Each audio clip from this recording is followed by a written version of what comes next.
is the right approach towards answering the question. And I shall do that by taking this year's paper 1 as a point of reference. Now, I am not only, it is not merely an exercise to give you the content that ChatGPT can give you. But my basic concern is, what should be your approach? How should you, prepare yourself? How should you think so that you can write good answers which can get you through in the services? And it is particularly based on what is the takeaway from this year's question paper. Otherwise also in the class I have been emphasizing on conceptual clarity. But if I look at this year's question paper, some questions are very straight. You just have to read, memorize and write. But only some questions are like that. There are many questions which demand, one, total conceptual clarity of the subject. Second, they demand an attitude where you understand the question, respect the question, and respond sensitively to the question. What do I mean by all that? That you should exactly identify what is the demand of the question. क्या पूछ रहा है सवाल में वो? See, it is not simply writing down sociology. Sociology, if it is not relevant to the question, it should be treated as garbage. Only what is demanded by the question has to be talked about. One. Secondly, that it has to be talked about in a simple language and in a logical manner.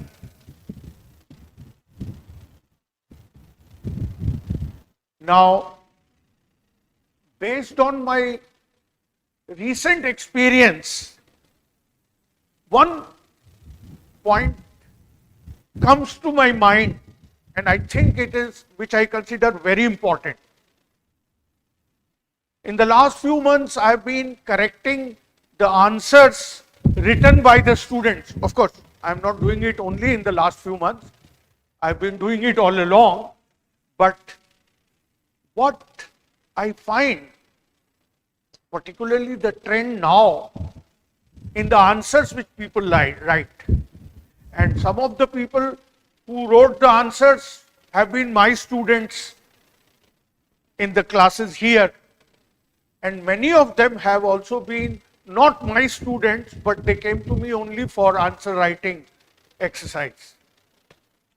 Now what I have found, they are doing, dropping many names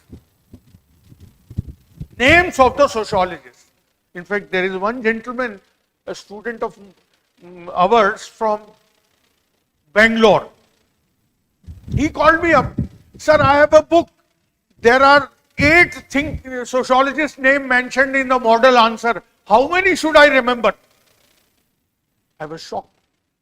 Similarly, there are 2 other students who are my students of previous year, and now they are doing the writing practice.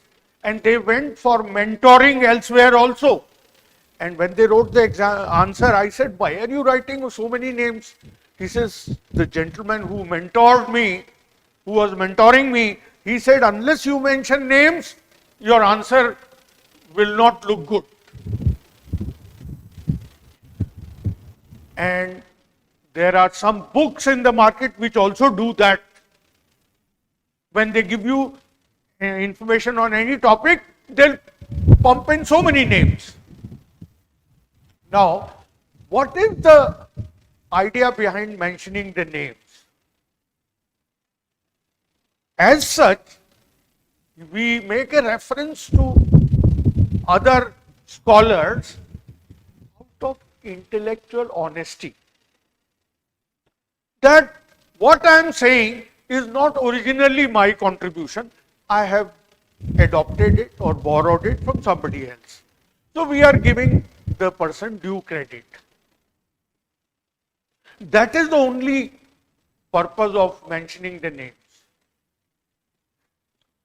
Now, but students mention it as a kind of decorative exercise, that by mentioning name, answer will get decorated. If I give you a simple example, like you go to a restaurant and order for a dish. Now, there are two things to the dish. One, how it looks, that is called garnishing. And second thing is how it tastes. That means the real substance in it. So, you can't sell for long simply by garnishing well when the taste is bad. Same thing applies here. Adding names are like garnishing. What is actually needed in the answer is this, that you have conceptually, you are very clear about sociology, that you have correctly understood the question, and that you are writing relevantly to the question. You may not mention even one name, and yet you can score good marks. Simply say according to one view. Now, too much of emphasis on names. I am not saying mentioning names is something by itself bad. As I told you, the reason that we mention name because we want to give due credit to the person who presented that idea. But it diverts your attention away from the real thing. The real thing is conceptual clarity. Real thing is understanding the question. Real thing is writing relevantly. So your whole attention is memorizing the name and dumping them. And see, teacher can afford to talk about names because teacher, when he comes to teach, he has so much of time at his disposal to go through different books and collect names and information. A student, when he goes to write the exam, he doesn't even know what topic the question is going to be. And he has only 10 minutes to answer a 150 words question and at the most 15 minutes to answer a 200 words question. अब उसमें आप सारा time names वगैरह के डालने में लग जाओगे तो आप समझोगे ही नहीं सवाल को. You will not write relevantly. And it may be quite, it often happens quite commonly that you mention names out of context. ना तो वो name question से related है, ना demanded है, but क्योंकि आपने इतना नाम याद रखे तो आप लिख देते हो उसको. So this creates fear and anxiety in the mind of the students towards the exam. बेचारे डरे रहते हैं. बहुत bright, intelligent student. I told you about two of the students, they are IITians. So if they cracked JEE, they must be good, sharp in the mind. But the whole attention is diverted away to memorizing names and factual information. ये उसने कहा, ये उसने कहा, ये उसने कहा, इतने नाम डाल दिए, चलो मेरा आंसर तैयार हो गया. ऐसे नहीं होता है आंसर तैयार. All right, this is one point I wanted to convey because this is what I have seen in recent times. There is too much of emphasis on this. Now, coming to the question paper. Briefly, I'll give you the pattern that this year there are quite a few questions from first topic.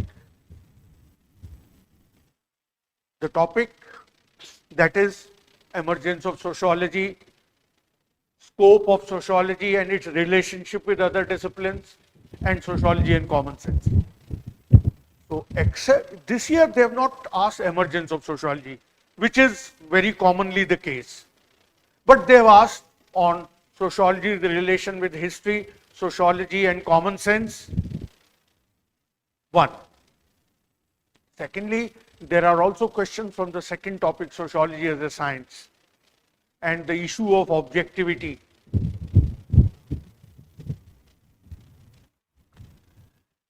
Then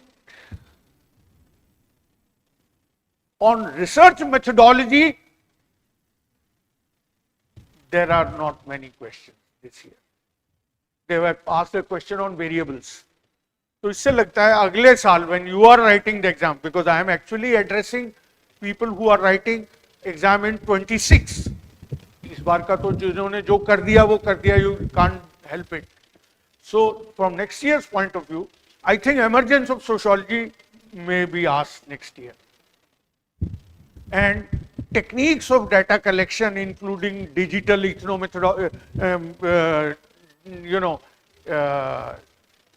digital ethnography or group discussion, such kind of topics may be asked next year. So you have to concentrate on research methodology more. Then we come to thinkers. Like every year there are questions on thinkers, but मुझे लगता है थोड़े कम question है. And two thinkers they have blacked out, totally excluded, Mead and Parsons. तो शायद अगले साल उनको they should ask you on Mead and Parsons. Even Durkheim, they have not asked much. It's 1/3 of a question on Durkheim. He compared the views on religion of Marx, Weber, Durkheim. So nothing on division of labor, nothing on suicide, nothing on research methodology, social facts. तो मेरे ख्याल से अगले साल Durkheim पे भी काफी सवाल आएंगे. Some questions should be asked. Then, as usual, they have asked questions on,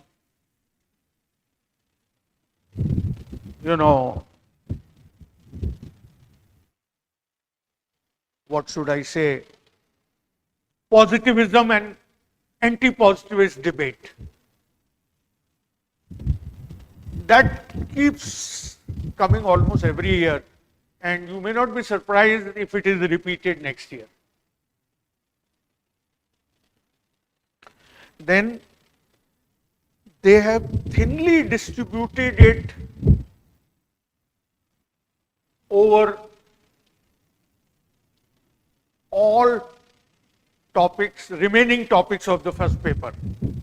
जैसा मैंने कहा topic 2 पे काफी सवाल हैं, sampling, variable, hypothesis, etc., etc. Then there are questions on stratification, and they have asked indirectly a question on feminist view by saying, are the theories of stratification gender blind? You may know Kate Millett and Shulamit Firestone, etc. They have been emphasizing that existing theories are gender blind. Mainstream sociology is male stream sociology. Then they've asked an intelligent question on poverty, which I'll be briefly talking about. They've asked questions on marriage also, changes in marriage, and mind you, this is what they have done in both the papers. The topics of the second paper they have put in the first paper, and topics of the first paper they have put in the second paper. You might remember, I've been talking about G.P. Murdoch on family marriage and kinship. वो second paper में आया है. Actually, that refers to the theory of family and kinship. And in the first paper, they've asked changes in marriage discussed in the Indian context. Then the topic we covered only 2-3 days ago, comparison of Mosca, Michel and Pareto. Then there is a question on informal sector. This topic is mentioned in the second paper, but they've asked that question in the first paper.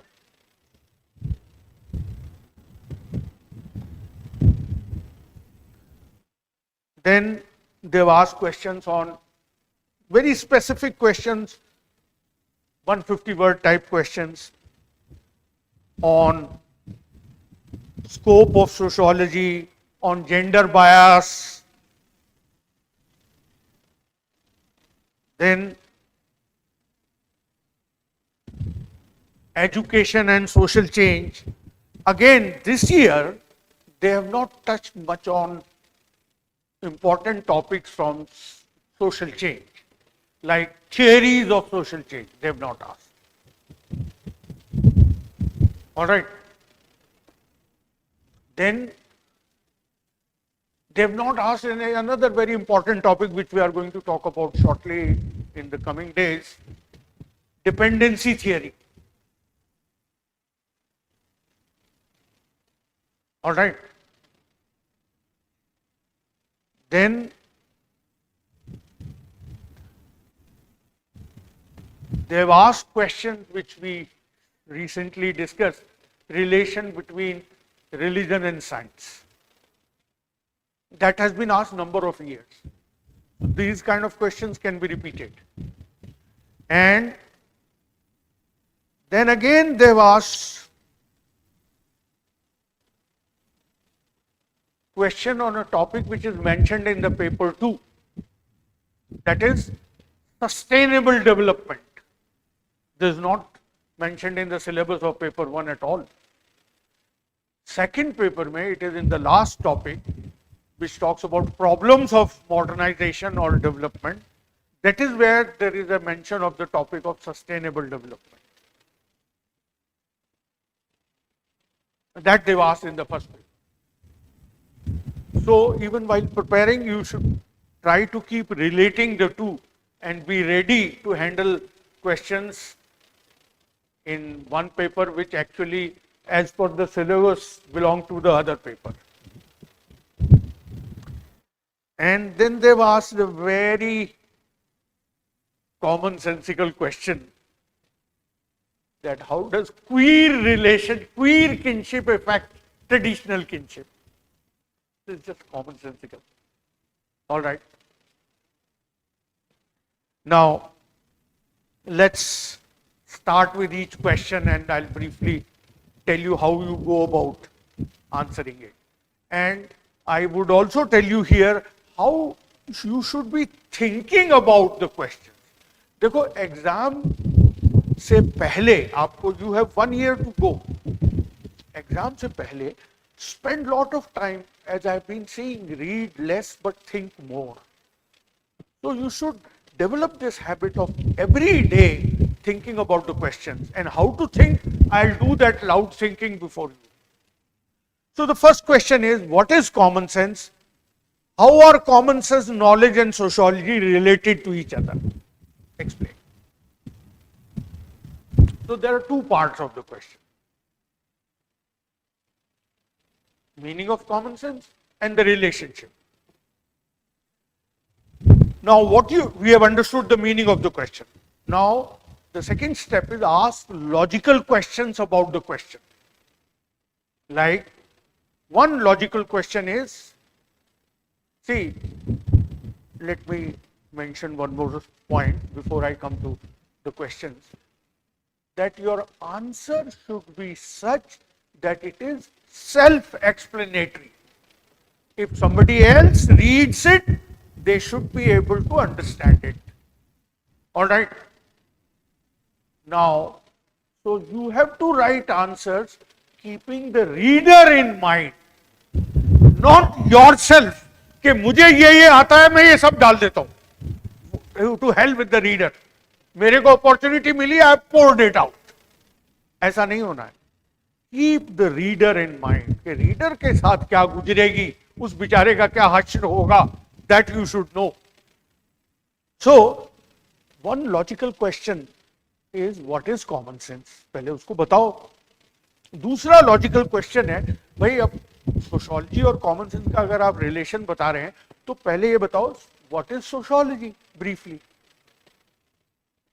ये इन्हीं, this is how you start with the initial paragraph. 3-4 line में बताओ what is common sense, give an example. Next small paragraph, what is sociology, and then I think you can say that actually sociology is not common sense, that's for sure. They are different, and that you will show in the very definition that common sense is randomly acquired knowledge, ideas, attitudes which guide people in their day-to-day practical life. While sociology is a methodical attempt to understand social reality and tends to be based as far as possible on facts, empirical data. In spite of the fact that they are different, they are related. And one that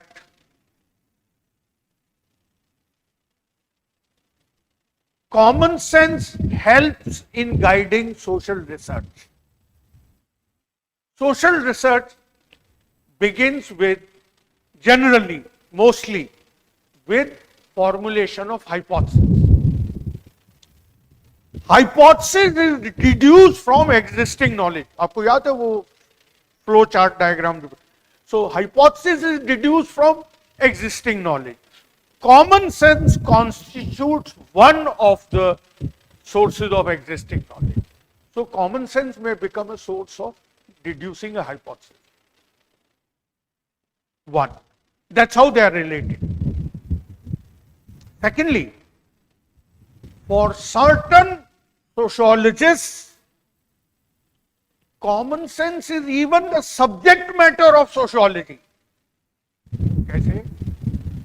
ये मैंने आपके साथ अभी class में discuss नहीं किया है, but I am telling you now that phenomenology, ethnomethodology, these are sociological approaches. They say that social life is made up of a behavior which is guided by common sense meanings. And based on those common sense meanings, people classify the world and make sense of that world. And ethnomethodology says, also observe the methods they use to understand the world. All right?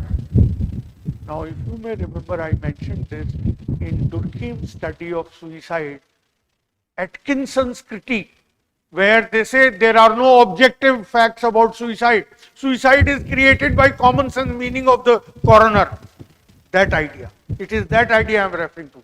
So, Atkinson says all we can do is identify the common sense meanings and how social reality is classified. So, in this case, common sense becomes the subject matter of sociology. Thirdly, sometimes sociological findings may match with common sense. Sociological viewpoint may agree or come to overlap with common sense. But this does not mean, as I said in the beginning, that sociology is common sense. And more often, sociological findings differ from common sense. I'll give you an example that common sense says that the personalities of men and women are different because they are biologically different. But Margaret Mead, who conducted research, she found that it is social structure, socialization process. It is society which shapes, which plays an important role in shaping the personality, and it is society which makes the personality of men and women different. ये आपको बताया था ना, ओकलेज point of view, उनको अलग अलग toy दिए जाते हैं, अलग कपड़े पहनाए जाते हैं, like that, and that's all. Then next question, what is the relationship? And when he says relationship, he means similarities and differences between sociology and history in terms of their area of study and methodology.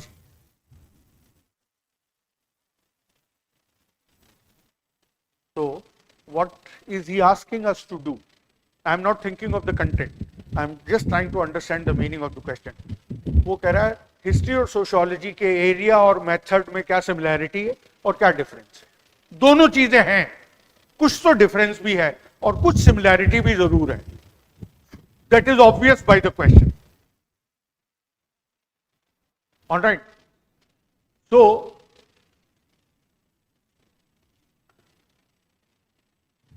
we may ask, what are the similarities? ये logical question बन गया. We are asking logical question about the question. So first thing we'll talk about what are the similarities. All right, in the area of study. Then, what are the similarities in methodology?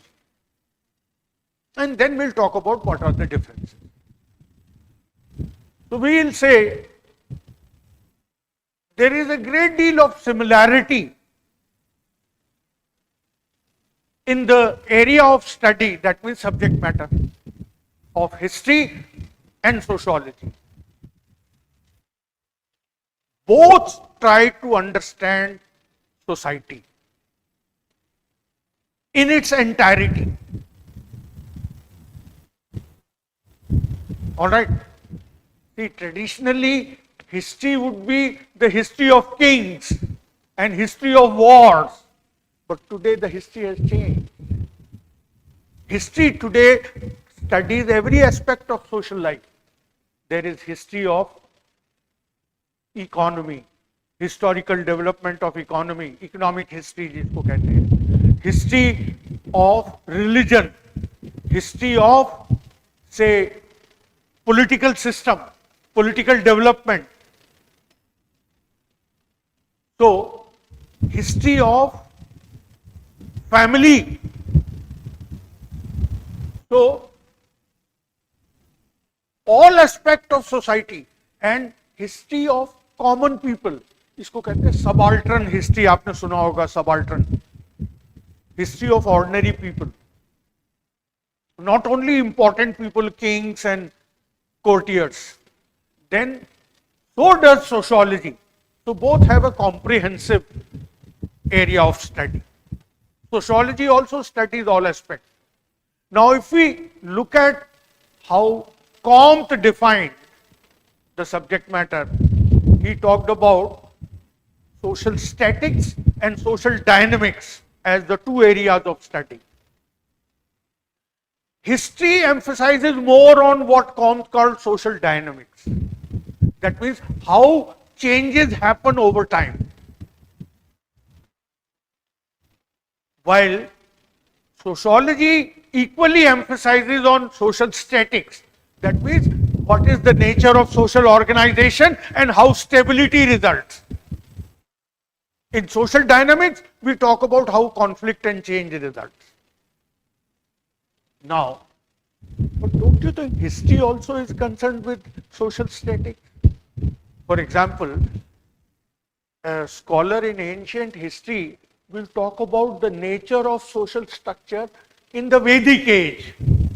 All right, what was the nature of family at that time? What was the nature of economy? What was the political system at that time? What was the religion at that time? Religious practices. So history भी social statics की बात करती है ना. But the main focus is on dynamics. All right. So there is a great deal of overlap. And that is why we say that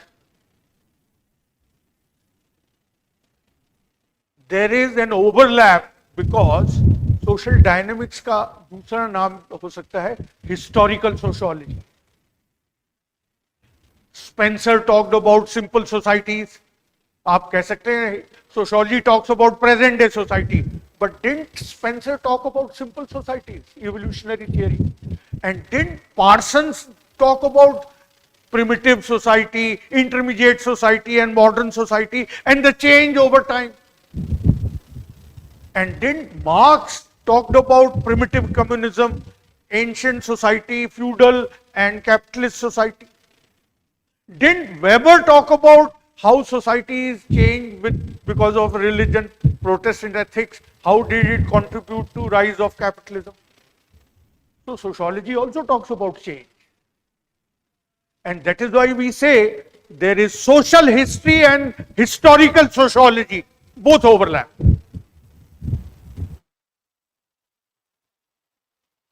But definitely coming to methodology, again they resemble, both try to base their ideas upon empirical evidence.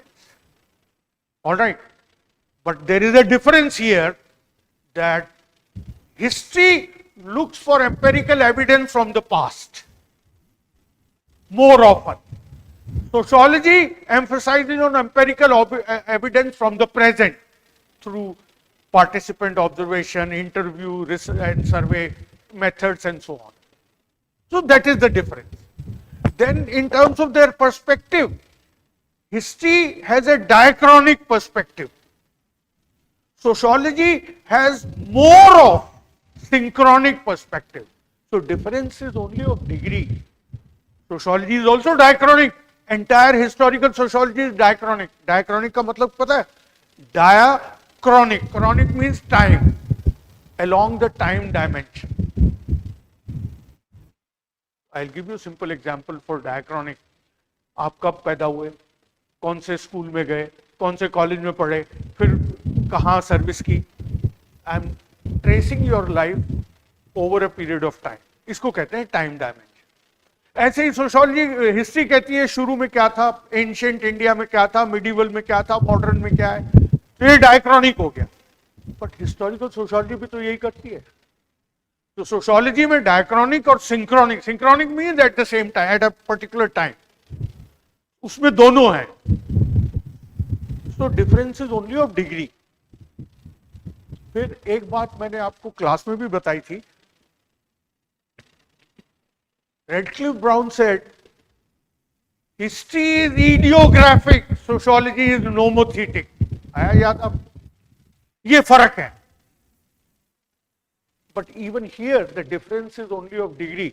There are many historical writings which are nomothetic. And there are many sociological researches which are ideographic. So, there are similarities. Then there is one more difference.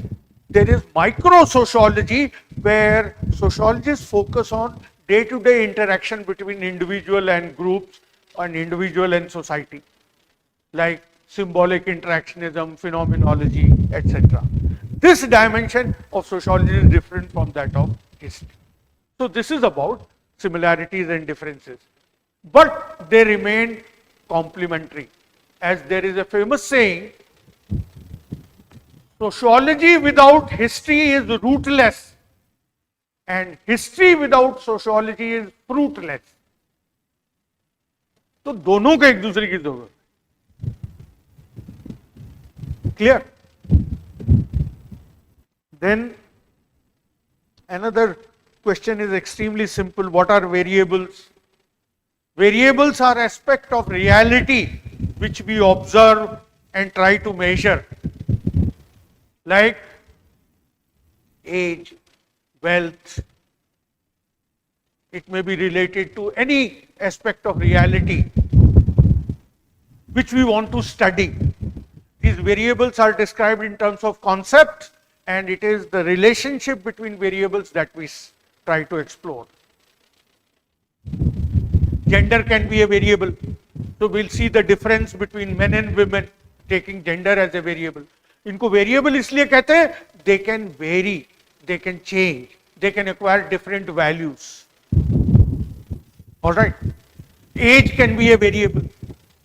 And in this, we talk about independent variable and dependent variable, particularly in experimental research. Independent variable वो होता है which has causal significance. Dependent variable होता है जिसके on which we see the consequence. Suppose I give you a very simple example. They say we want to test, does smoking cause cancer of lungs? Smoking is independent variable, is a causal force. Health of the lungs is a dependent variable. समझ गए?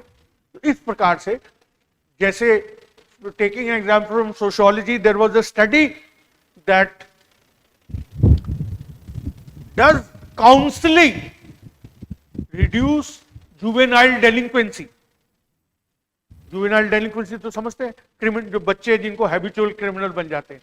Counselling समझते हैं? Counselling का मतलब giving them advice, trying to change their mode of thinking by talking to them. So counseling is independent variable, delinquency is dependent variable. समझ गए आप? फिर we also make a distinction between sometimes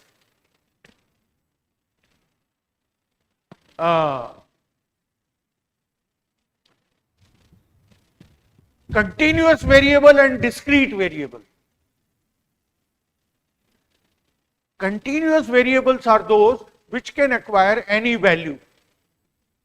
जैसे आपका as, आपका wait, आपकी height, they are continuous variable. You can be, your age can be 20 years, 8 months, 12 days, 15 minutes, 10 seconds, and even add microseconds here. So ये continuous है ना? मगर if we say want to know how many children a couple has, so they cannot have 2.3 children, isn't it? So the value is not continuous. Either they'll have 2 children or they'll have 3 children or 4 children. So they are discrete variables. Then we move on to the next question. Merton's reference group theory be relevant in understanding identity making in the digital world? How do you move it?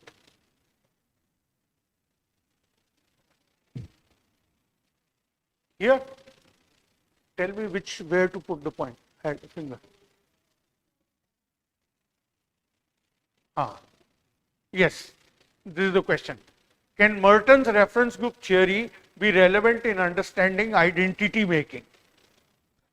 What is identity making? We are trying to understand the question. That means, how do we define ourselves? All right. For example,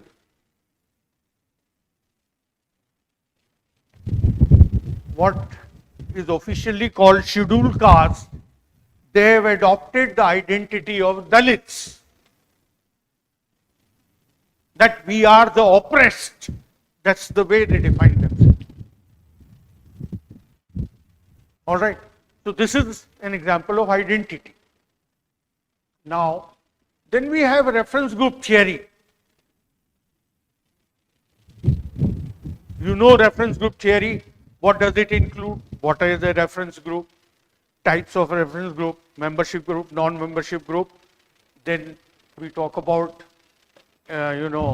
positive and negative reference group, comparative and normative reference group. Fine. This is part of types of reference group. Then the point at which Merton made a contribution, he connected reference group to relative deprivation. You remember that we discussed. Whether you are privileged or deprived, That means negative, deprivation. Deprivation means when you experience negative emotions. Alright.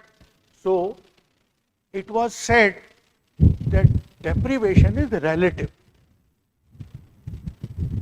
It is not absolute. अगर आपके पास जो है you have some resources or some rights, that will not make you happy. It is not based on objective condition. It is subjective. And that is where Merton entered the scene. He said it is relative to the reference group. Your identity as a deprived person depends on the reference group you have in mind. Alright? So, that is why educated people experience more deprivation.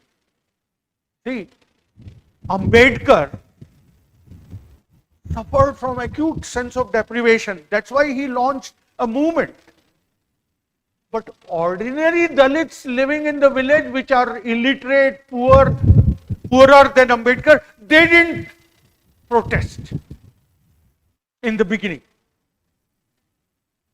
Because with education, the reference group of Ambedkar changed. Upper caste became the reference group. So with increasing communication, reference groups can change, and that can lead to an identity as a deprived person. Like feminist, educated women become feminist. Now, digital, he says in the digital world. So what does digital world have to do with it?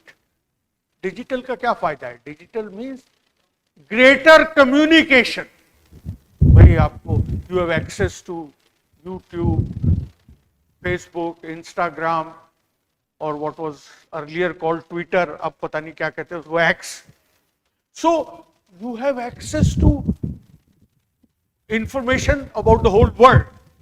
So if women in India see the women in America and find that they enjoy much greater freedom, much greater rights than women in India, so they will develop a sense of deprivation and they will project an identity of deprivation. All right. So this is how digital world increases your exposure. All right. And you may adopt a new identity also by seeing a different culture and a different way of life. So you may redefine yourself. You may reject your traditional way of life and adopt the contemporary way of life, which you may have seen existing in Japan or America or some other part of the world. So it leads to redefinition of identity. That's how it plays an important role in identity making. That's all.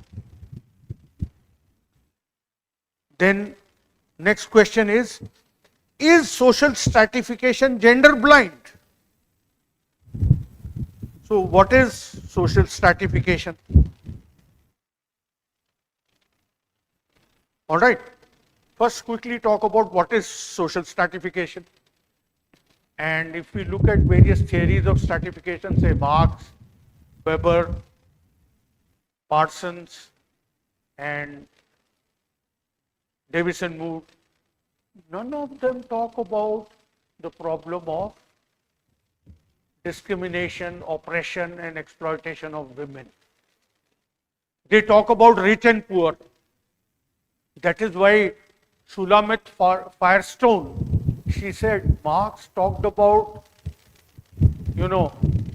inequality related to production, but did not talk about inequality related to reproduction.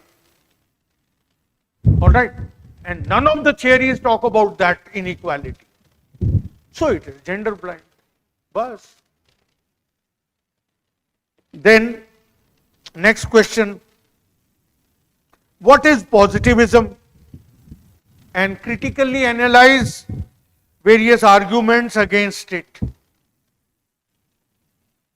अब आपको हमने detail में discuss किया है positivism. That essence of positivism is that we need positive knowledge. It was a critique of speculative philosophy of enlightenment. All right. And it means that methods of natural sciences can also be applied to social reality. So they say unity of scientific method. Social reality can be known from observation from outside. Social reality tends to be patterned and therefore generalizations can be discovered. And we should remain totally objective in our study of social reality. These are important aspects of positivism. Now, there are anti-positivists. वो क्या कहता है? Critically analyze the major argument against it. तो इसके against argument क्या है? The anti positivist आपको बताया मैंने, नियो कांतियंस, देन क्रिटिकल सोशियोलॉजिस्ट, वो जो फ्रैंकफर्ट स्कूल वाले थे, radical sociologist, feminist and also post modernist. मैंने आपको ये सारे जो व्यू पॉइंट्स आपको बताए हैं, ब्रीफली आई हाईलाइट देम. तो नियो कांतियन से कि भाई human behaviour is guided by meanings and motives, and meanings and motives can not be known by observation from outside. Then meanings and motives change, so patterns of or generalizations cannot be discovered. This is one argument against it. Another argument against it is that phenomenologists say that there is no objective existence of social reality. वही suicide वाला example जो मैंने दिया Atkinson का. So reality is shaped by the way we define it, the way we give meanings to it. So therefore, no generalizations and laws can be discovered. Only how meanings are given is to be explained. वो कहते हैं even statistical data are created by the observer on the basis of meanings that he gives. So they are not objective facts. And they say total objectivity is not even desirable. मैंने बताया था ना that a cold mind is not the best thing to have. People should have commitment to values. Marx का देखो, because of his strong commitment for the poor, he was able to present a new insight. So sociology is not only for knowledge sake, it is to create a better society. So total objective, too much of objectivity is not desirable. वो postmodernists भी यही कहते हैं. Feminists say that if you are being objective, you are indirectly justifying patriarchy. All right. So while discussing objectivity with you, I had pointed out that positivists separate knower and the known. All right. They say that separation is not warranted. ये उनका criticism है. पर सवाल क्या कह रहा है? Critically analyze the arguments. अब इस criticism का भी criticism देना है.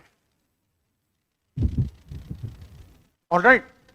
तो एक तो बताइए कि ये जो subjective meanings वाली बात है, this is, ये मैंने आपको बताई थी macro and micro. तो जब micro level inquiry होती है, there we have to empathize through Verstehen looking into subjective meaning. But when we conduct a macro level inquiry, we should rely on culturally shaped meanings which can be known by observation. So positivist approach is possible at macro level analysis. Even Verstehen of Weber is in 2 steps, अगर आपको याद हो. Direct observational understanding is like positivism only. So partly positivism is indispensable even for the non-positivist. All right. And ये जो phenomenologist और micro वो anti-positivist हैं, they ignore the role of structures and historical forces. वो आज को आपने क्या मीनिंग्स दिए वो तो देख रहे हैं, लेकिन what shape those meanings? They are shape by historical development, by the nature of social structure, that is totally ignored. तो एंटी पॉजिटिविस्ट जो है वो जनरली माइक्रो सोशोलॉजिस्ट हैं। तो ये this is criticism of the critics, समझ गए आप? अब आपको सिर्फ मगिंग करके ये आंसर नहीं लिखा जा सकता। Only when you have understood one sociology and you have understood the question also, then next question is highlight the main features of historical materialism. How far is this theory relevant in understanding contemporary society? तो पहले तो बता दो what is historical materialism. मैंने आपको बताया था it has two dimensions, एक तो perspective and it is a methodology. Perspective कैसे है? It tells us Karl Marx's basic assumptions about society. How is society constituted? See, her sociologist Every sociologist starts with some basic assumption. जैसे मैंने दुर्कीम या Parsons का organismic analogy assumption था, Spencer का भी वही था। तो मार्क्स के डिफरेंट एजम्पशन थे। So what are his assumptions about society? Quickly अगर मैं बताऊं आपको तो मैंने डिटेल में कराया है। Basis of social life is need to cooperate for production, and production involves forces of production and relations of production and exchange, and this constitutes the modes of production, and modes of production determines the general character of the superstructure. All other aspects of society are a part of superstructure. ये तो उसका basic perspective on society। फिर methodology है historical methodology कि it is a method to explain conflict and change। तो क्या कैसे conflict होता है? First there is change in society, that leads to formation of new classes with opposed interest, that leads to conflict and resolution of conflict leads to change. ये methodology है। आपको मैंने A.R. Desai का एग्जांपल से बताई थी, how he applied it in India freedom struggle. Now Marxist methodology, Marx the prophet has failed, but Marx the scientist is still relevant. When we do find that changes in the economy create groups with opposing interests which lead to conflict, that can be understood from Marxian point of view. If I give you an example from India, contemporary India, after economic reforms, everybody is saying that income and wealth inequality in India has increased. And that has generated conflict. मैंने आपको पहले बताया था, we had buried Naxalism of 70s, but in 90s Naxalism developed in another form as Maoist violence because of growing inequalities.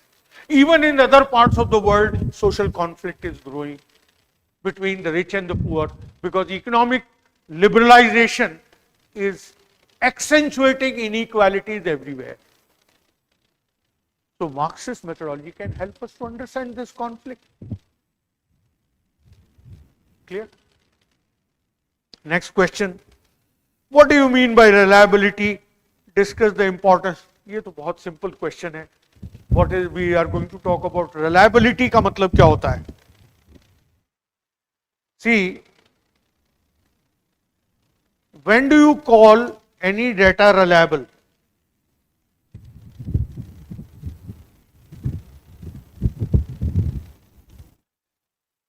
That means the data is dependable.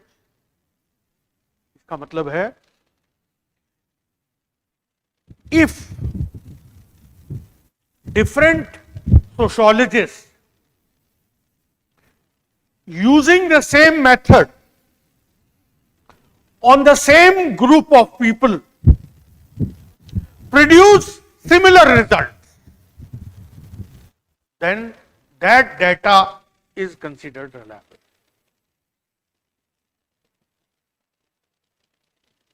All right. For example, I say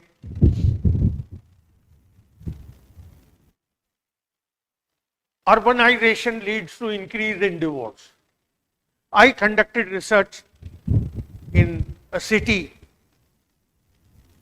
took up a sample.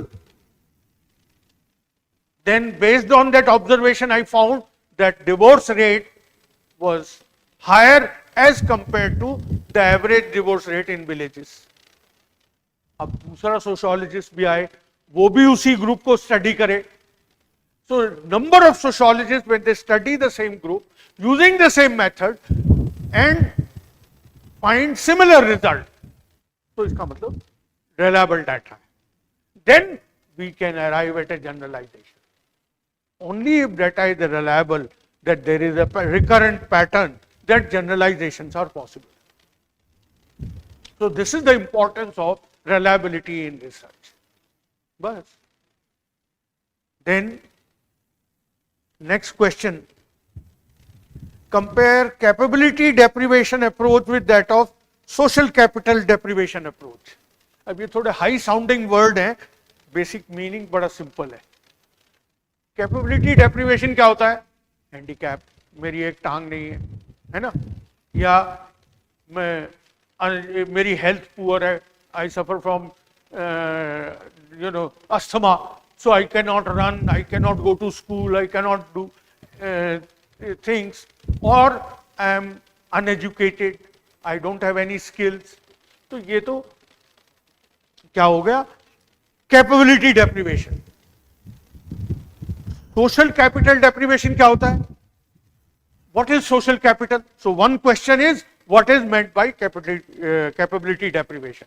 Second logical question is, what is meant by social capital deprivation? Social capital क्या होता है? Connections, networks, communication with people. तो अगर मेरे पास social capital high है, तो मैं अपने जैसे और लोगों के साथ मिलके कलेक्टिव एक्शन कर सकता हूं. I can go for protest, alright, and demand, जैसे ट्रेड यूनियन है. Trade unions are possible when people have, workers have social capital. Social capital is the resource that you get by social connection, networks, alright. तो इनमें वो क्या कहता है? Compare. Basic comparison ये है कि जो कैपेबिलिटी डेप्रिवेशन है, that is individual centred, individual focus करती है कि भाई मैं बीमार हूं इसलिए मैं पुअर हूं क्योंकि मैं काम नहीं कर सकता बीमारी की वजह से, है ना. और सोशल कैपिटल डेप्रिवेशन जो है वो ग्रुप रिसोर्सेज, कलेक्टिव रिसोर्सेज पे फोकस करती है. Alright, that lack of collective resources, we are deprived of participating in collective action to improve our position, so we are poor. मतलब एग्रीकल्चरल लेबरर्स हैं, इनके पास social capital deprivation है, कोई organisation ही नहीं है, ट्रेड यूनियन नहीं है. मतलब जो ऑर्गेनाइज सेक्टर में वर्कर है उनके पास तो ट्रेड यूनियन है. लैंडलेस लेबरर्स हैं, उनकी कोई ट्रेड यूनियन ही नहीं है. They can not assert pressure for minimum wages, है ना, इसलिए वो गरीब है. So these are the two approaches, you just have to compare. Next question, ये हमने बहुत recently किया है. Pressure groups are threat to are a threat or a necessary element of democracy. ये दोनों ही बताए थे मैंने आपको, है ना. कैसे प्रेशर ग्रुप, पहले तो ये डिफाइन करो what is pressure group. Then what does it do? It exerts pressure on the government without assuming responsibility of the government, joining the government. अब उसके फायदे क्या है? It makes democracy inclusive. It gives voice to marginalized people whose interests are not included in interest aggregation. All right. It makes decisions more rational by participating the decision makers when they interact with the stakeholders. So the decisions tend to become more rational. They conduct research and enlighten the decision makers, and then they also shape public opinion in favor of their interest. ये तो फायदे हो गए. नुकसान, economic pressure group, मैंने बताया था ना, terrorist organizations are also pressure group. अब अगर वो लोग वायलेंस करते हैं, violence is antithetical to democracy, democracy में वायलेंस नहीं होनी चाहिए, but the pressure group can indulge in violence to pressurise the government. अभी बहुत सारे एजिटेशन हुए, जैसे हरियाणा में जाट एजिटेशन था रिजर्वेशन के लिए, वो वायलेंट हो गए. या जो है राजस्थान में गुज्जर एजिटेशन था, they wanted to be included in the scheduled tribe, they also indulge in violence, so or they indulge in corruption, all right, or they promote only selfish interests which are against the society, तो ये threat हो जाते हैं. ये अभी हमने 3 दिन पहले ही डिस्कस किया. Then what is hypothesis? तो हमने बताया था आपको दैट सोशल रिसर्च, ये साइंटिफिक मेथड जब डिस्कस किया था ना, that social research is not a random collection of fact, it is a guided search for fact in a certain relationship. What facts, मैंने वो एग्जांपल दिया था ना आपको about perfume and marriage, you remember that के the perfume will also increase and marriage rate also increase.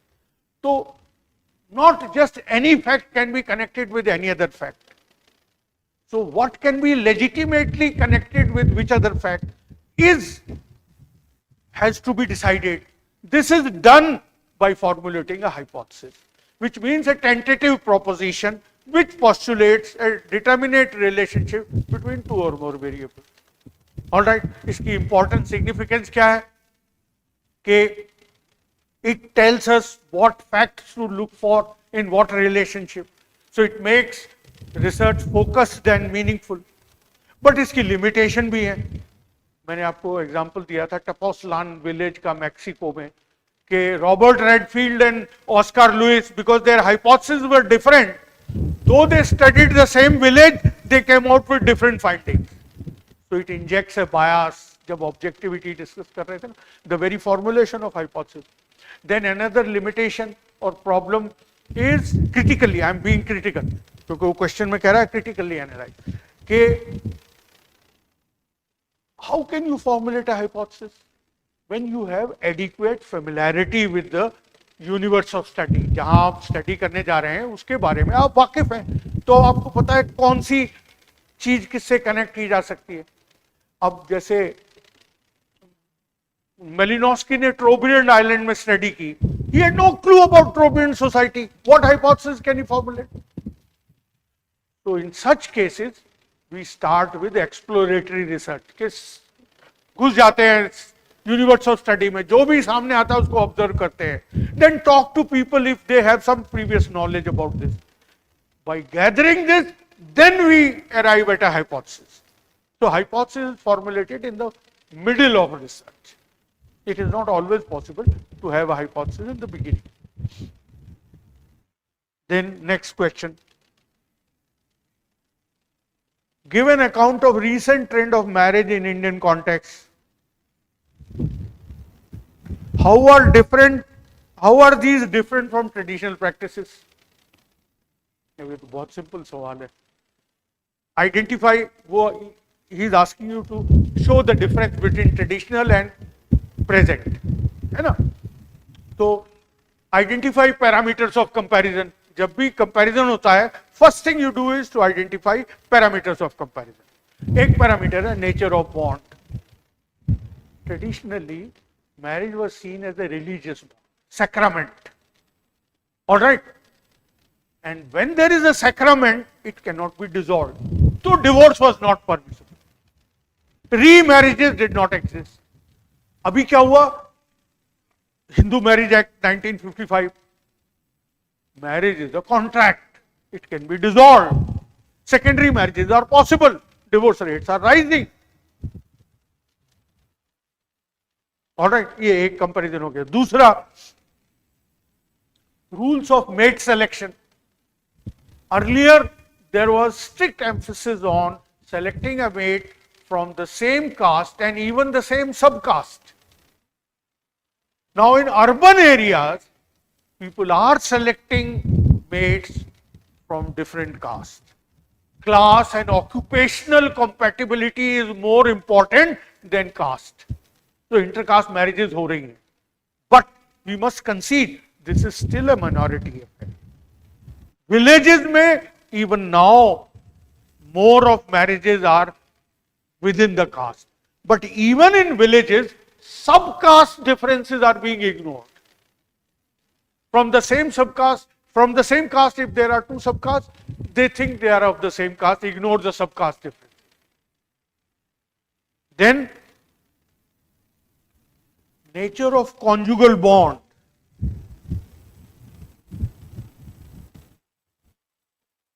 शादी के बाद हस्बैंड वाइफ का रिलेशन कैसा रहता है, उसमें भी चेंज आ रहा है. With nuclearisation of household, मैंने आपको कराया था ना, Indian families are becoming stem families, आपको याद है? तो पहले एक्सटेंडेड फैमिली होती थी, that is now changing into nuclear household. हम ये तो नहीं कहेंगे कि न्यूक्लियर फैमिली हो रही है, लेकिन न्यूक्लियर हाउस होल्ड हो रही है. न्यूक्लियर हाउस होल्ड में क्या होता है? Relations become more equal. So there is a trend towards greater equality in conjugal bond. And the importance of conjugal bond within family is rising. पहले लोग क्या सेलिब्रेट करते थे? षष्ठ पूर्ति. एक्सटेंडेड फैमिली में जब head of the family 60 years का हो जाता था तो that was an occasion to celebrate for the family. Alright, क्योंकि उस टाइम लाइफ एक्सपेक्टेंसी इतनी कम थी कि ज्यादातर लोग 60 साल से पहले ही मर जाते थे. तो षष्ठ पूर्ति वाज द इशू. आजकल क्या सेलिब्रेट होता है? Marriage anniversary. That is the element of celebration. That shows the importance of conjugal bond has increased. Then there is another dimension, that is exchange at marriage. अब traditionally India में स्त्री धन का idea तो था, but that was only daughters share in father's property, जिसको स्त्री धन कहते थे, which was given to daughter at the time of marriage. अभी क्या है?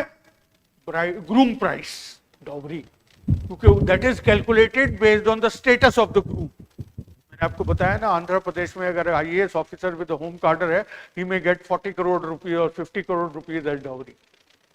So it has become groom price. There is commercialization of dowry. वो कहते हैं हमें कार चाहिए, हम खरीद नहीं पाए अपने पैसे से तो शादी के थ्रू कार ले लेंगे. All right.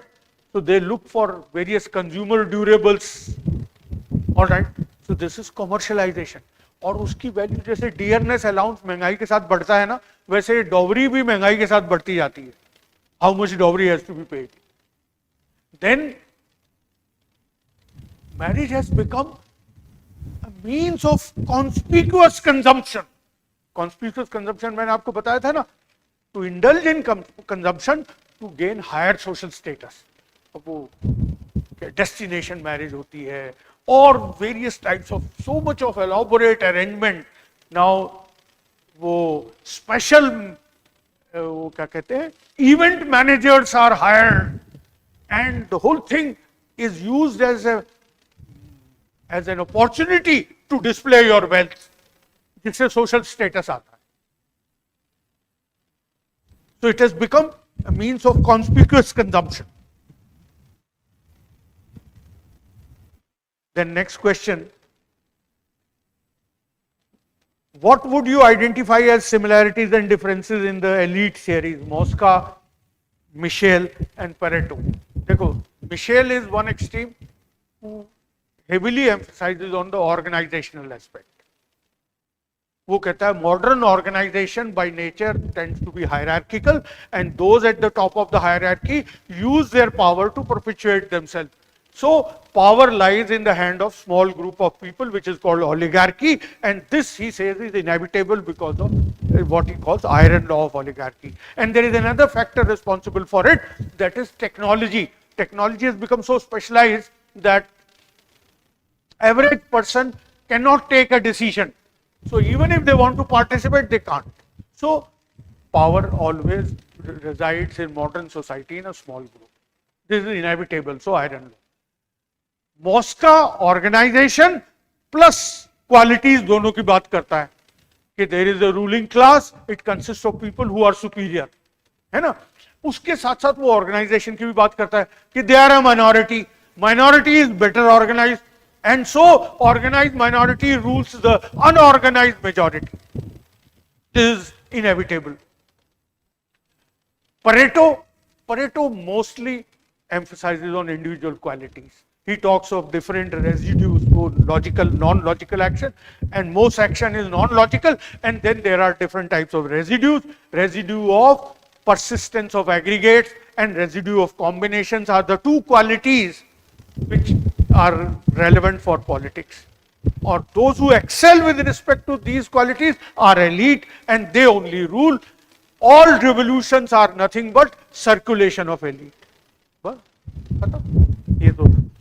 Then next, critically analyze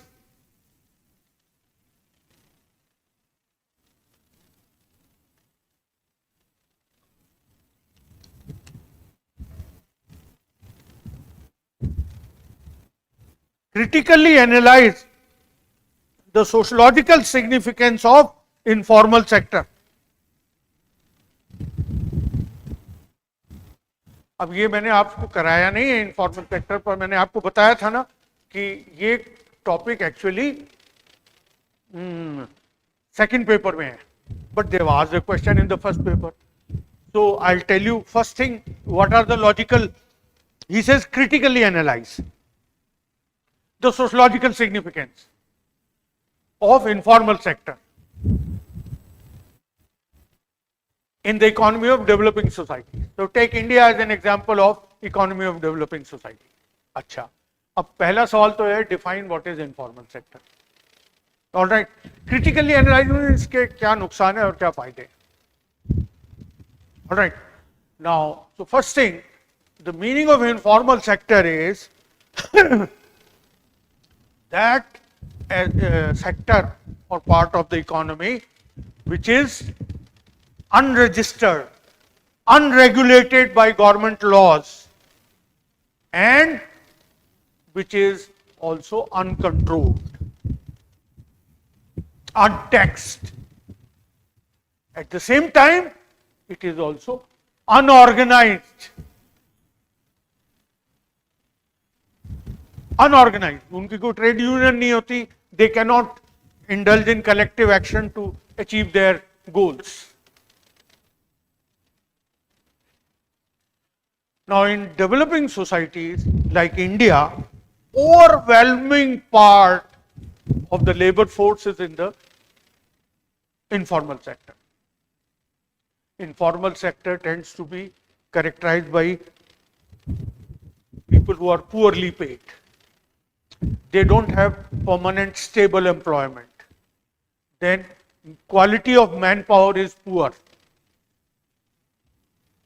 All right, that means they are not properly skilled, semi-skilled or unskilled. All right, and then they lack even resources. They are resource poor. Mostly they have to fall back on themselves. And because of lack of skill, the productivity is also poor. So, what are the sociological consequences of this? अब sociological consequence का मतलब आपको आना चाहिए. अगर ऐसे सोचोगे तो exam would become a playful preparation. Sociological significance का क्या मतलब होता है? Ask questions. सोशियोलॉजिकल सिग्निफिकेंस का मतलब होता है how does it impact society. जैसे दुर्खीम ने रिलीजन की सोशियोलॉजिकल सिग्निफिकेंस बताई, it is an agency of solidarity and social control. So same way how does any part impact society. Okay, तो sociological significance ये होगी. अब इकोनॉमी के लिए क्या सिग्निफिकेंस है? Low rate of growth.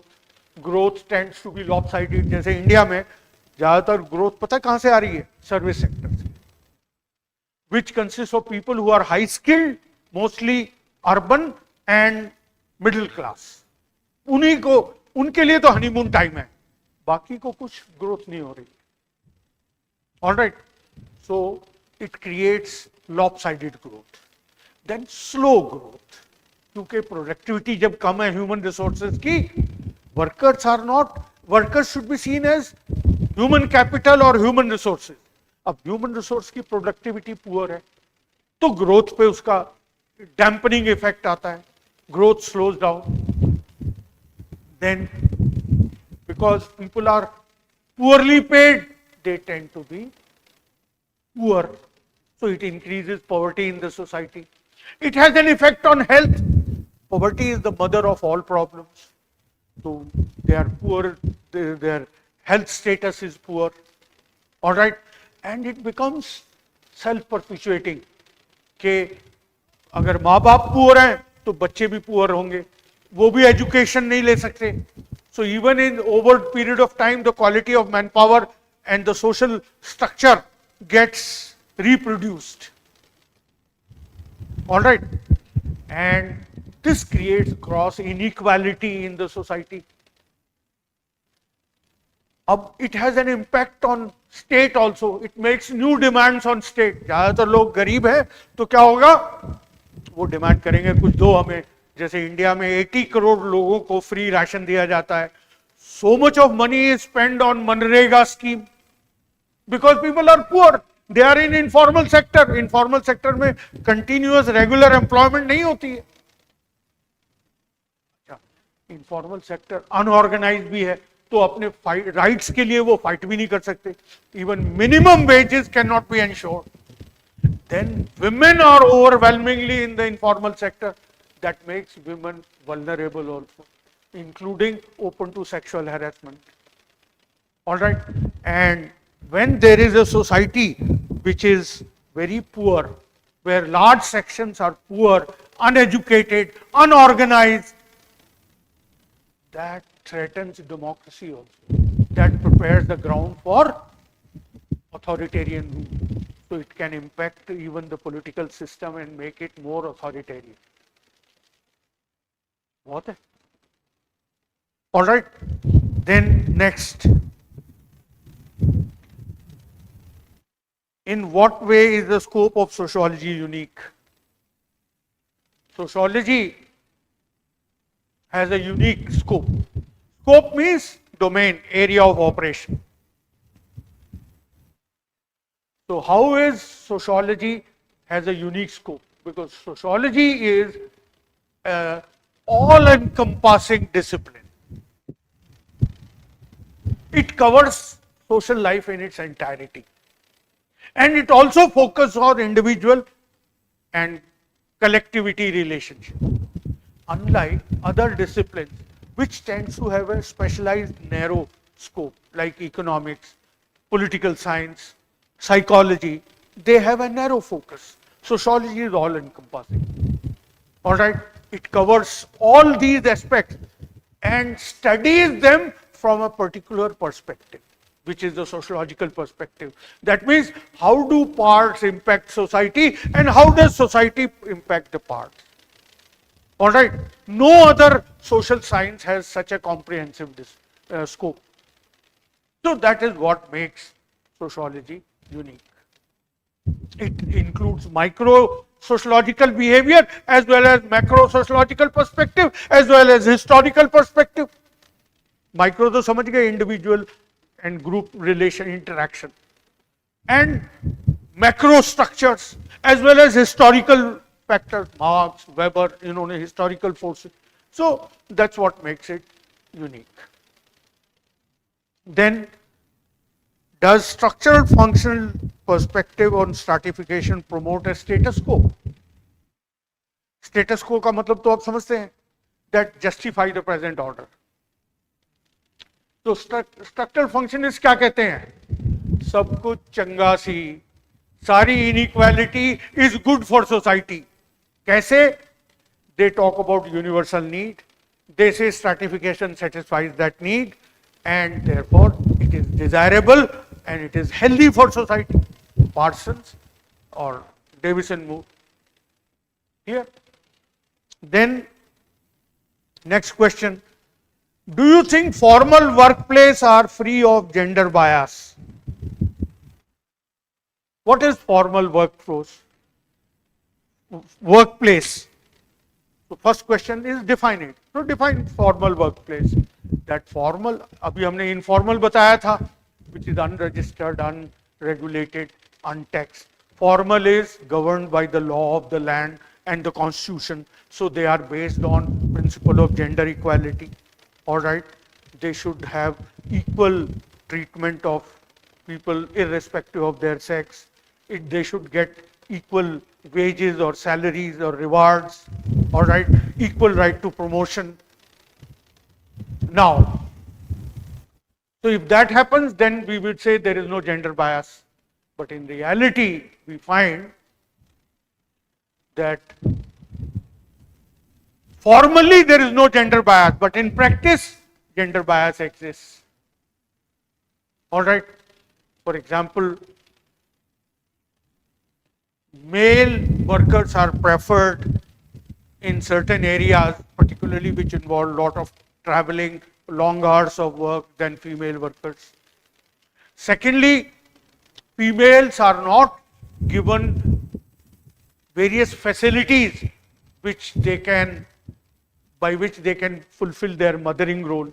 जैसे crash होना चाहिए in the office, so that the mother can also perform the mothering role and yet work in the office. Then you have heard of glass ceiling. There are restrictions on promotion, particularly women are not given positions of authority. All right. The salaries also, there is discrimination. So in this way, though as compared to the past, there is increasing participation of women in the formal sector, but some discrimination persists. Then next, Weber's Verstehen approach, how does it address the objectivity-subjectivity debate in sociology? अब पहले तो बताओ what is Verstehen approach, the special methodology, all right, and then the objectivity-subjectivity debate. So Weber कहता है the subjectivity of the actor has to be taken into account, but it has to be done objectively. All right. So he suggests empathetic liaison by which you interpret the motives and build a sequence of motives and connect it to the effect of social action. Now, Weber said that to some extent subjectivity is unavoidable, area of value relevance. But otherwise the research must follow value neutrality. But there is a built-in problem in Verstehen, that when you empathize with the actor to interpret the subjective meanings and motives, there is no way of verifying and testing that what meanings you attributed are indeed the real meanings. इसको prove कैसे करेंगे? No verification is possible. So, but that, Weber said, is an inherent limitation of the subject matter. All right. So we have to bear with it. Then, to what extent education and skill development be an agent of social change? Critically analyze.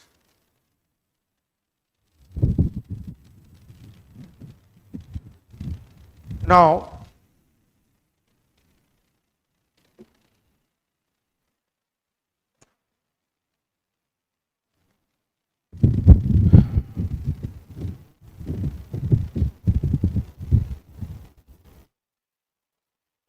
see, education, which means a formal process of transmission of values, ideas, beliefs, and skills from one generation to another. That's what is education. Now, education can be an agent of change, though it is not necessarily the case. Education was there in India all along since ancient times. Pathshala, Vidyalaya, or madrasas among Muslims. But that was traditional education. And that was overwhelmingly religious education. So it did not act as an agent of change. It was also esoteric. Esoteric का मतलब होता है confined to select. Only upper strata could gain education. Now, but later on, modern, secular, utilitarian and scientific education and skills have been introduced. And they have produced changes. For example, they socialize into new values. Modern education, right from the day one when you enter the school, they emphasize on achievement motivation. You have to do well. Teacher उसी को reward देती है who scores highest mark. और अगर अच्छे number नहीं आए तो उसको पनिश मुर्गा बन जाओ. All right, teacher will beat them. So there is a achievement motivation is created right from the day one. Then principle of equality and social justice are also communicated to the people. And therefore, it raises expectations. अभी हमने बात की थी ना अम्बेडकर की. It is because of education that reference groups change and expectations develop, and he wanted equality for Dalits vis-a-vis the upper caste. So that brought about change. Reservation I or so many changes have taken place in the lives of Dalits. All right, then it leads to economic modernization. Modern skills, जब technically trained and skilled manpower होगी, so that will lead to economic growth. Engineers are inevitable. That is why India emphasized so much on higher education to bring about industrialization in India. Then education leads to social movements, protest for change. Dalit movements, women's movements, all deprived sections, because tribal movements, they have been inspired because of spread of education. Unke leaders are generally educated people. Then freedom movement was a result of education. Who were freedom movement leaders? They created modern India. They were all educated, lawyers and other people, journalists, teachers and lawyers. So it led to educational modernization. Then it also leads to enlightened legislation. Neye laws.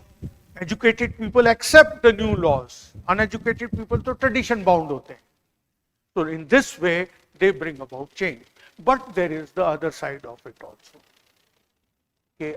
If the society is unequal, then education perpetuates that inequality also. Because poor people from uneducated rural background cannot perform so well in the education system as the urban people from middle class and educated family background. Pierre Bourdieu called it cultural capital. So those without cultural capital are filtered out of education system. उसने कहा ना critically analyze. तो ये critical side. So education has a limited role.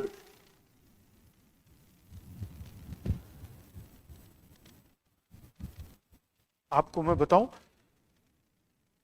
just now I said education led to freedom movement and new leadership. What was the social background of those leaders?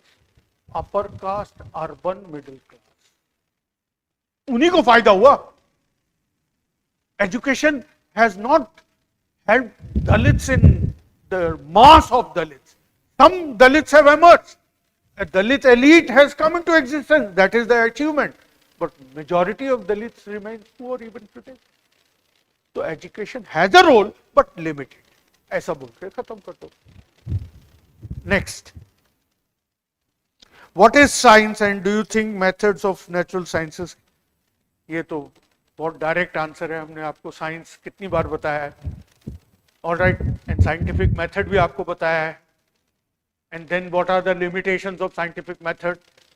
That problem of experimentation, problem of quantification, problem of generalization, and problem of objectivity. So these are all the problems because of which natural science methods can be applied to a limited degree. अब ऐसा भी नहीं कहेंगे कि बिल्कुल नहीं apply हो सकते, बिकॉज आधी से ज्यादा सोशियोलॉजी पॉजिटिविस्ट ही है. मैक्रो लेवल एनालिसिस पे तो positive science method, natural science method काफी सक्सेसफुल है. माइक्रो लेवल पे फेल हो जाते हैं. ऑलराइट, कुछ लिमिटेशन है, जैसे प्रॉब्लम जनरलाइजेशन. कॉजल जनरलाइजेशन तो नहीं दे सकते, बट कोरिलेशन तो बना सकते हैं. Alright, limited generalisations are possible. समझ गए? Then what do you understand by gender based division of labor? ये हमने patriarchy and sexual division of labor में किया था. Gender based division of labor means sexual division of labor. Men and women participate in different spheres. Conjugal role becomes segregated. Men outside, compulsory domesticity for women inside the home. All right, that is sexual division. But however, with modernization, this is changing. It has changed more in Western countries, but even in developing countries like India, it has changed. So, he says, is it undergoing a change in the, yes, it is undergoing a change, but some inequalities remain. अभी आपको मैंने बताया था ना, public patriarchy is still there. Women are more in the low paid sector. Secondary labor market का concept दिया था ना. Men are more in primary labor market, though women are also entering the primary labor market, but much fewer in number as compared to men. Politics में भी आप India का example दे सकते हो. Only 11% or something MPs are women. All right, Lok Sabha is all male dominated. Even in Western countries, that is the case. Abhi bhi, even now, not a single woman could become the president of United States of America.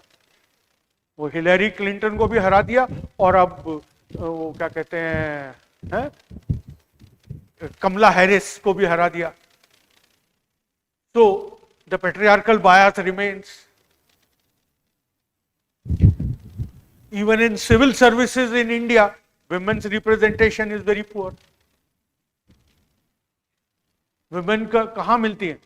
Nurses, school teachers, especially the jobs with less authority. But things are changing. Women entrepreneurs are also emerging. After all, Indra Nui भी थी. Indra Nui का नाम सुना है ना? नहीं? You don't know Indra Nui? Indian who became the CEO of Pepsi, multinational. So, women are entering, things are changing, but yet at a slow pace. Now, next,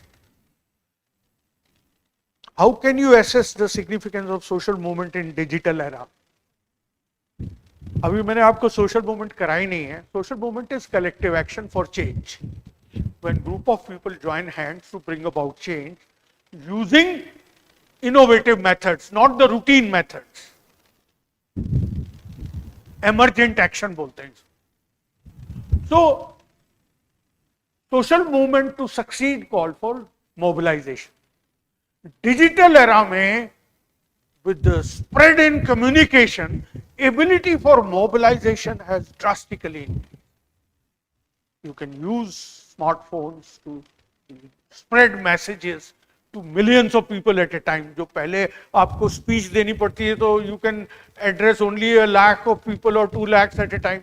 But यहाँ तो पूरे country में आप spread कर सकते हैं message. There are cases when millions of people were mobilized in America against America's attack of Iraq in the name of destroying weapons of mass destruction. All right. Then there is also protest against globalization. World Social Forum, जिसकी meeting Mumbai में हुई थी कुछ time पहले. So they use smartphones to spread messages and mobilize people across the globe.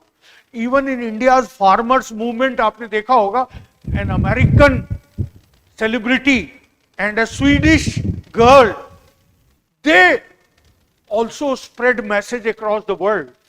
And there was a lot of support from Canada and America for the farmers' agitation in India. Even Trudeau, जो था Prime Minister, earlier Prime Minister, he made comments against Modi's policy जब मोदी नाराज हो गया था उससे, झगड़ा चलता रहा ना, अब नए प्राइम मिनिस्टर से दोस्ती हुई है. तो it creates enormous scope for mobilization. फिर अगला क्वेश्चन है सैंपलिंग. ये तो बहुत ही सिंपल क्वेश्चन है. What is sampling?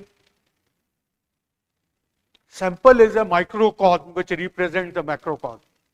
हाउसवाइफ जब राशन की दुकान पे चावल लेने जाती है तो उसकी दुकान में बहुत सारे चावल के बैग हैं, राइस बैग्स हैं. She picks up a handful to decide कौन से बैग से लेना है. This is sampling. क्योंकि सारे बैग को केयरफुली ऑब्जर्व नहीं किया जा सकता, एक एक राइस को. So she carefully examines a small part. ऐसा ही सोसाइटी में होता है. You can't study entire population और इवन एन एंटायर सिटी और even not even an part of the city. तो क्या करते हैं, हम एक सैंपल लेते हैं, making it representative of the whole. What is true of the sample is true for the whole. This makes research possible. आपको पता है रिसर्च में टाइम कंस्ट्रेंट होता है. रिसर्च फंड बहुत कम होते हैं, सारे को तो स्टडी नहीं किया जा सकता. तो इसलिए sampling unavoidable. But there are different methods of sampling that we will talk about. They are very simple. Then, how do theories of Marx, Weber and Durkheim differ in understanding religion? अब ये तीनों ही मैंने आपको discuss की थी when we discuss sociological theories of religion, है ना. तो they actually complement each other. Durkheim क्या करता है, he studies a primitive society, religion in a simple society, to look at the consequences of religion for society, solidarity and social control. And he says what is true for simple society is also true for advanced industrial society. ठीक है. Marks क्या कहता है, religion पे जो comment करता है part of his theory of alienation, वो कहता है इंडस्ट्रियल सोसाइटी, कैपिटलिस्ट सोसाइटी में there is alienation of the worker. Alienation from what is to be produced, how to be produced, alienation from fruits of production, social alienation, and this leads to self-alienation, and this gives rise to religion. So he says religion is false consciousness.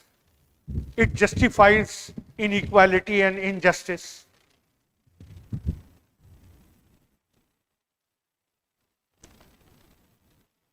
He says it is the opiate of the masses. And therefore he thinks if the society is without exploitation, it would not need religion. So there will be no religion in communist society. Weber क्या कहता है? Weber looks at consequences of religion in terms of social change through rationalization of mindset. He studied many religions, Protestant, Catholic, then Judaism, Islam, Christianity, Hinduism, Chinese religion. On the basis of that, he divided religion into 4 types: inner worldly asceticism, inner worldly blah blah, you know all that. And he says only inner worldly ascetic religion will give rise to rationalizing change. Then, nature of relationship between religion and science. मैंने बताया था ना 3 dimension. Some respect they are antithetical. At the same time they are complementary and they influence each other. And the conclusion I said, as Einstein had said, that religion without science is blind and science without religion is lame. So they are interdependent. Then we come to the last question, that is on sustainable development. You have to talk about what is sustainable development, and then you have to talk about this purely a factual question which you can get the information from Google. There are 17 goals, social development goals, which were published in 2015. Purely factual question. Then he talks about civil society organizations such as NGO and self-help contribute to grassroots level social change. So self-help group lead to collective pooling of resources and collective effort to achieve certain goals, like acquiring greater income. Like women in southern states, particularly Andhra Pradesh, they formed self-help groups, pooled in resources. This idea originated in Bangladesh, where poor people, and they formed groups, some resources which they had, they collected, aggregated, and then government also provided a help, and that is how they could start various enterprises, activities, and that enhanced their income, eradicated poverty. The man who is the president of Bangladesh, he was given the Nobel Prize for having started this. नाम मैं भूल रहा हूँ, क्या नाम है उसका? Bangladesh, after Hasina, he has been, अभी मेरे को slip हो गया mind से. Then NGOs, they create awareness, mobilize people, like protest against dowry harassment and dowry deaths, or there can be NGOs working in slums to educate slum children, and that's how at grassroots level they bring about change. So like this you can use common sense and give examples. Then the final question, what way does queer kinship challenge the traditional kinship? देखो आपको जब हमने kinship कराया था, तो what did I tell you? There are two aspects to kinship, sexuality and descent, है ना? वो matrix of kinship बनाया था ना. Now descent was connected with sexuality, because heterosexual relation होते हैं, तो children born to them, they constitute the descent group, direct descent and shared descent. अब यहाँ पे ये नेक्सस टूट जाती है क्वीर रिलेशन पे. आप कैसे क्वीर सेम सेक्स मैरिज में बच्चे तो नहीं पैदा हो सकते. Alright, so it will lead to one companionate kinship. वो एक दूसरे के कंपेनियन तो रहेंगे, बट रिप्रोडक्शन किनशिप में, किन ग्रुप में नहीं हो सकती. फिर कहां से होगी? In vitro fertilisation.